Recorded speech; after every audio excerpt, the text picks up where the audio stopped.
Visamonde, le site des professionnels de l'éducation et des enseignants en particulier, c'est à la fois une plateforme de mutualisation de documents, un réseau social collaboratif, un espace où les enseignants pourront échanger, communiquer entre eux. Tout ça, ce sont des fonctionnalités qu'on dit caractéristiques du Web 2.0. En fait, ce Web 2.0, on a parfois du mal à le définir.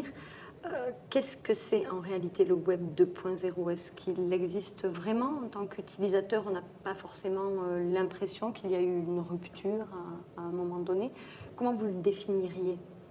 C'est probablement parce qu'il n'y a pas eu de rupture. Il y a certes deux noms, un Web 1.0 et un Web 2.0, mais à mon avis, ce qui est important, c'est de retenir l'évolution des pratiques et l'évolution des technologies sur Internet. Pour donner un exemple très simple, si on prend Wikipédia, qui est un des sites phares de justement ce qu'on appelle le 2.0, une pratique de type 1.0, si on garde ces étiquettes, ce serait l'utilisateur, d'ailleurs la majorité des utilisateurs, l'utilisateur qui va sur Wikipédia pour chercher de l'information. C'est-à-dire quelqu'un qui suppose qu'il y a une minorité de gens qui ont des connaissances que lui n'a pas et qui va chercher ces informations sur le web. L'attitude 2.0, ce serait au contraire la personne qui non seulement va chercher l'information, mais qui se dit moi-même je dispose d'informations que je peux partager et qui va contribuer à faire grandir l'encyclopédie en ligne. Un exercice intéressant que je fais souvent en classe, c'est exactement sur l'application Wikipédia.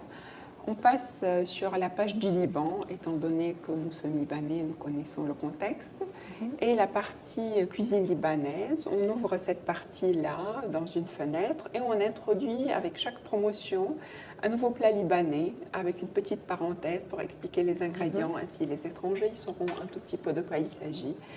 Et donc, comme ça, nous essayons de collaborer ensemble avec toutes les personnes qui ont essayé de rédiger cette partie cuisine libanaise avant nous, avec toutes les personnes qui viendront plus tard pour la compléter encore plus. Et dans cette optique du Web 2.0, on co-construit avec plusieurs gens que nous ne connaissons pas et on collabore avec eux afin que cette partie devienne assez riche.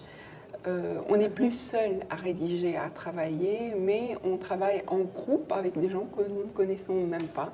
Et ça, c'est la logique du Web 2.0. Voilà. C'est un bel exemple d'application des fonctionnalités du Web 2.0 avec une tâche où les étudiants sont en plus dans une communication complètement réelle sur Wikipédia.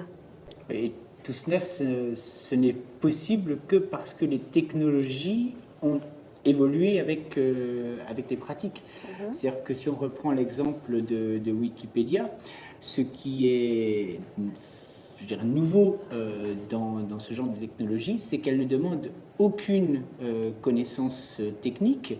Si on prend n'importe quel article de l'encyclopédie, par exemple l'Institut français du Liban, on peut très facilement, en quelques clics, en quelques minutes, modifier cet article.